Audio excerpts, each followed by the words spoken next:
Hello guys welcome back to my YouTube channel. तपाईँहरूलाई मेरो च्यानलमा फेरि स्वागत छ एमडी ब्लग।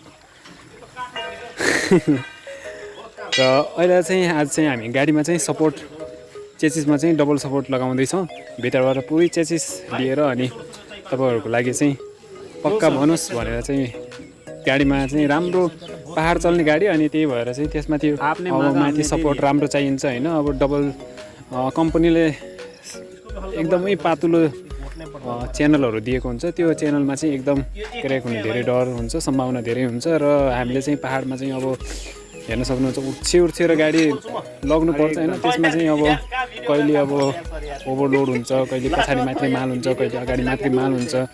त्यो गर्दा चाहिँ चेसिसमा चाहिँ क्र्याक हुन्छ भनेर चाहिँ हामी चाहिँ डबल चेसिस लगाउँदैछौँ।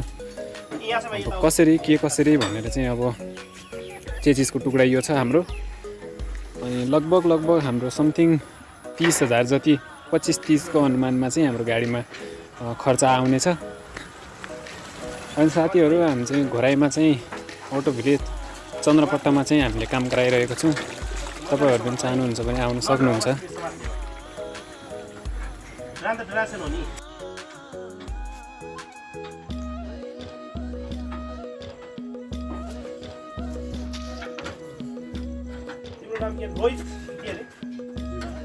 जीवन जल मछली रानी जल की है, बाहर निकालो मर जाएगी, हाथ डालो डर जाएगी है। पहिला हाथ डालो तब डर जाएगी, तब बाहर निकालो तब मर जाएगी। निकालो अब माथिको समातिन्छ नि, माथिको यो समाति त्यो समाति त्यहाँ काट्छ एडिट गरिदिन्छ भित्र देखियो होला।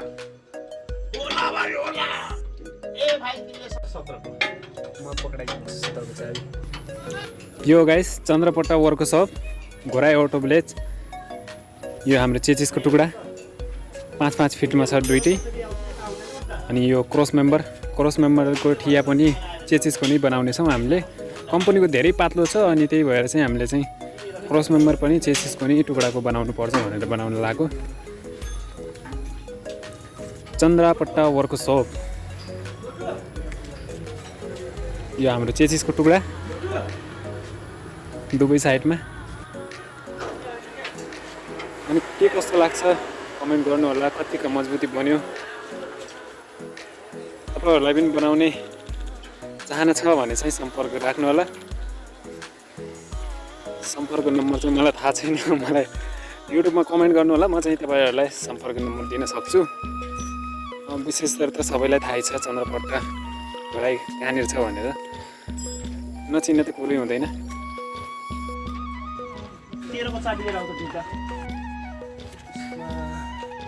अब यार भिडियो बनाउने बन्द गर्नु सर तर नि हेर्ला न बिल्ला होला यार।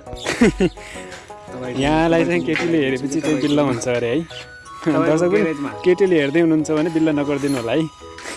अनि हाम्रो सर कम्ता ह्यान्डसम हुनुहुन्छ। सो गाइस हाम्रो फाइनली कम्प्लिट भइसक्यो। भित्रबाट हेर्न सक्नुहुन्छ हाम्रो चेसिस यसरी चाहिँ लगाइएको छ। अनि ताना रोड पनि हामीले 3टा ताना रोड लगाएका छौँ। अनि यसरी चाहिँ हामीले अगाडि पछाडि पुरै ठियालाई मजबुती दिएको छ। यो हाम्रो पहिलो चेसिसको सपोर्टर होइन, कति पातलो छ हेर्न सक्नुहुन्छ। यति पातलो दिएछ। अनि पहाडको रोडमा चलाउने अरे यो ठिया गरे क्रसमेम्बरको ठिया। अनि यतिका पातलो दिएछ, अनि करेक्ट त भइहाल्छ नि। अनि गाइस यो चाहिँ हाम्रो कम्प्लिट भइसक्यो, गाडी तयार रेडी भइसक्यो। र हेर्न सक्नुहुन्छ अगाडि एउटा ताना रोड, यो भित्रदेखि यो फुल सपोर्ट दिएको छ। बाहिरबाट कम्पनीले रिपिट दिए हुन्छ, त्यो रिपिटलाई चाहिँ काटेर अनि सबैमा चाहिँ 19 नम्बरको बोल्डहरू नट बोल्डहरू ठोकिएको छ।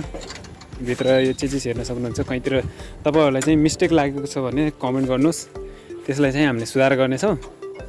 अब सुधार त के गर्न सकिन्छ होला, जतिको भइको भइहाल्यो। तर चाहिँ होसियारसँग क्रसमेम्बर यो हेर्न सक्नुहुन्छ कतिको मोटो भएको छ है। अब राम्रो भएको छ जे होस्, मेरो तर्फबाट चाहिँ पक्का भएको छ भन्ने लागिरहेको छ। तपाईँहरूले कमेन्ट गर्नु होला कस्तो लागिरहेछ। यो चाहिँ बिचको ताना रोड सिङ्गलमा दिएछ, यसलाई चाहिँ बिचमा वाल हुन्छ चेसिसको अनि त्यहीमा चाहिँ हामीले चाहिँ वारीबाट पारि चाहिँ सिङ्गल तानहरू दिएछ यो वरको क्रस मेम्बर बाहिर देखाएको थिएँ पातुलो थियो यो चाहिँ अलि मोटो छ राम्रो छ चेसिसको हो 1109 को ठुलो गाडीको